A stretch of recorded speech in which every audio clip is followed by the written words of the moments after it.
इंकलाब जिंदाबाद जिंदाबाद जिंदाबाद। सरकार का निजीकरण फार्मूला मुर्दाबाद मुर्दाबाद मुर्दाबाद। देश बेचना बंद करो बंद करो बंद करो बंद करो। महंगाई पर रोक लगाओ रोक लगाओ रोक लगाओ। महंगाई पर रोक लगाओ रोक लगाओ। मुर्दाबाद मुर्दाबाद। आशीराज शर्मा, डिस्ट्रिक्ट प्रेसिडेंट जम्मू कश्मीर किसान तहरीक एफिलिएटेड विद ऑल इंडिया किसान सभा। नेशनल ट्रेड यूनियन और एसोसिएशन की तरफ से 2 रोज़ा मुल्क गिर हड़ताल का हमारी ऑल इंडिया किसान सभा ने समर्थन किया है। इसका मूल कारण ये है कि ये जो सरकार है ये देश मजदूर विरोधी किसान विरोधी नीतियां जो है उनको अपना रही है। इनको दुरुस्त करने के लिए आज किसान और मजदूर जो है वो सड़कों पर है। आपको याद होगा कि पिछले साल हमारी किसान सभा ने 380 दिन तक केंद्र सरकार के जो नए कृषि कानून थे उसके खिलाफ लड़ाई लड़ी और सरकार को आखिर ये कानून जो है वो वापस लेने पड़े। इसके साथ ही उस वक्त एक 6 सूत्री प्रोग्राम जो था सरकार ने वो साइन किया था हमारी किसान सभा के साथ, ऑल इंडिया किसान सभा के साथ। उनमें मेन था कि हम MSP पर एक कमेटी बनाएंगे, मिनिमम सपोर्ट प्राइस पर किसानों के लिए एक कमेटी बनाएंगे। आज तक उस कमेटी का गठन नहीं हो सका। उसके साथ ही इन्होंने फैसला किया था कि हम बिजली बिल 2020 जो है उसको वापस लेंगे। गन्ना किसानों के बकाया जात जो हैं उनको वापस करेंगे। ये जो चीज़ें हैं उसके साथ ही आज बेरोजगारी की दर जो है वो बढ़ रही है। किसान बेरोजगार जो है वो रोजगार ढूंढने के लिए दर बदर घूम रहा है। आपको याद होगा कि जब हमारा देश आज़ाद हुआ था तो उस समय पब्लिक सेक्टर जो है उसको डेवलप किया गया था। बड़े बड़े पब्लिक अदारे जो है उनको बनाया गया था और उन पब्लिक अदारों की वो चाहे रेल हो, चाहे बैंकिंग सेक्टर हो, चाहे वो LIC का सेक्टर हो, जितने भी ये पब्लिक सेक्टर के अदारे थे उनसे जो प्रॉफिट आता था उससे सोशल सिक्योरिटी जो है, सोशल स्कीमें जो है वो चलाई जाती थी। लोगों को रोजगार मिलता था। बड़े अफसोस की बात है कि उन अदारों को और ज़्यादा मजबूत करना चाहिए था, उनमें और ज़्यादा पब्लिक इन्वेस्टमेंट करनी चाहिए थी ताकि देश के अंदर जो रोजगार है उसके मौके जो है वो तलाशे जाते। लेकिन आज उन सारे प्राइवेट सेक्टर को जो बड़ी मुश्किल से तैयार हुए थे उनको कोड़ियों के भाव बेचा जा रहा है और महंगाई जो है वो बढ़ती जा रही है। तालीम का निजीकरण किया जा रहा है।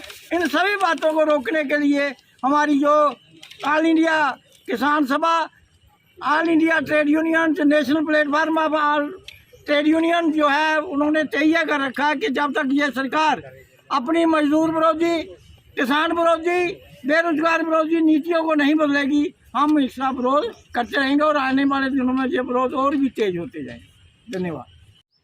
आज पिछले कल से पूरे हिंदुस्तान के अंदर जो मजदूर वर्ग है, मेहनतकश आवाम, किसान, इनका संयुक्त मोर्चा 2 दिन की स्ट्राइक पर है। सरकार की आवाम विरोधी, मजदूर विरोधी, किसान विरोधी नीतियों के खिलाफ। और इस स्ट्राइक का मेन मकसद जो है वो ये है कि ये सरकार जो केंद्र में बैठी है, जो मोदी सरकार है, ये पूरे हिंदुस्तान को पिछले 7 सालों से जब से इन्होंने सत्ता संभाली है, एक एक करके हमारे तमाम इंस्टीट्यूशन जो है, जो मज़दूर, जो किसान, जो अवाम की कड़ी मेहनत से जो ढांचा पिछले 70 साल में खड़ा किया गया था, चाहे वो बिजली का ढांचा हो, पानी का ढांचा हो, हमारे उसके CPU हो, ये तमाम जो प्रोजेक्ट धीरे धीरे इनको जो बेचने पर उतारू है, कोड़ियों के दाम पर बेचा जा रहा है, अपने चंद पूंजीपतियों के हवाले करने जा रही है। तो ये अवाम, ये मजदूर वर्ग पिछले अभी हाल ही में इन्होंने पिछले साल जो 44 जो श्रम कानून मजदूरों के लिए, और वो कानून जो मजदूरों ने आज़ादी से पहले लड़कर अंग्रेज़ों की हुकूमत के दौरान अपने हक के लिए जो बनवाए थे, चाहे वो ट्रेड यूनियन एक्ट 1926 हो, चाहे वो इंडस्ट्री डिस्प्यूट एक्ट 1947 हो, चाहे वो फैक्ट्री एक्ट 1948 हो, जब वर्कमैन कंपनसेशन एक्ट 1936 हो, ये तमाम कानून जो मजदूरों ने लड़ करके 47 से पहले बनवाए थे। होना तो ये चाहिए था कि ये सरकार अपने आप को जो राष्ट्रवादी कहती है, जो अपने आप को अवाम की हितैषी कहती है, तो होना तो ये चाहिए था कि ये सरकार उन कानूनों के अंदर मजदूरों के हित में जो है ये काम करती। लेकिन उन्होंने मजदूर को, उनके ट्रेड यूनियन राइट को ख़त्म कर दिया है। मजदूरों को जो इंडस्ट्रियों के अंदर काम कर रहा है मिनिमम वेजेस के दायरे से बाहर निकाला जा रहा है। ये तमाम चीज़ें जो है, ये पूरे हिंदुस्तान का जो मजदूर वर्ग लगभग 30 करोड़ के करीब ये मजदूर जो किसान संयुक्त मोर्चा है, ये पिछले कल से हड़ताल पर है। तो हम सरकार की ये मजदूर विरोधी नीतियों को इसकी हम मजम्मत करते हैं।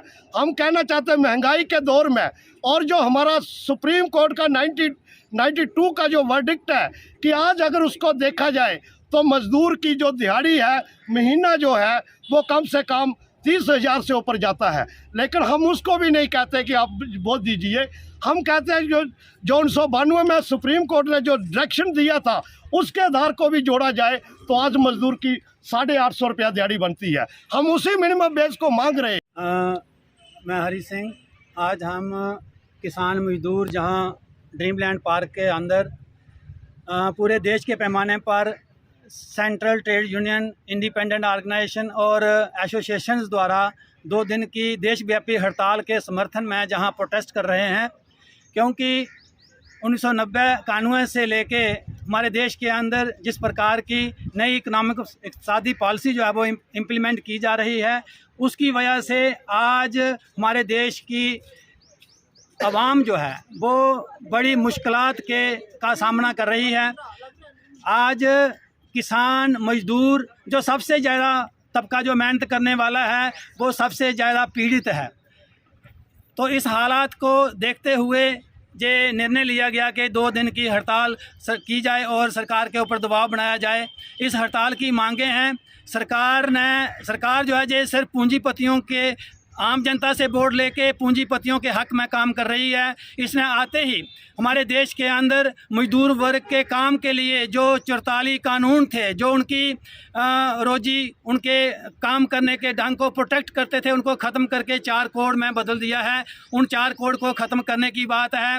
कोविड के अंदर जहां आम जनता जो है वो अपने रोज़गार से महरूम हुई है, हमारी मांग है कि जो भी टैक्स के अदारे से बाहर के परिवार हैं उनको उनकी आमदन बढ़ाने के लिए 7500 रुपया पर महीना और उनकी जो रोजी रोटी की जो सुरक्षा है उसका प्रबंध किया जाए।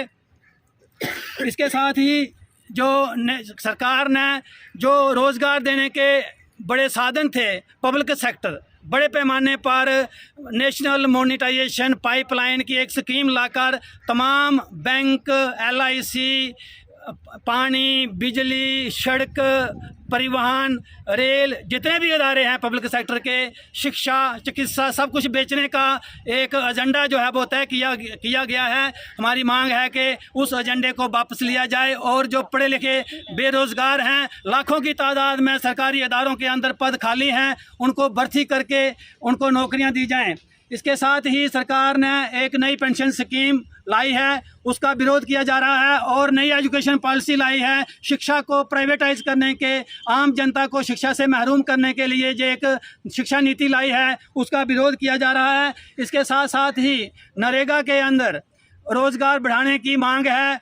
नरेगा के अंदर हर मजदूर को 200 दिन का रोज़गार देने की मांग है और अर्बन एरिया के अंदर भी ये नरेगा की स्कीम जो है वो लाई जाए।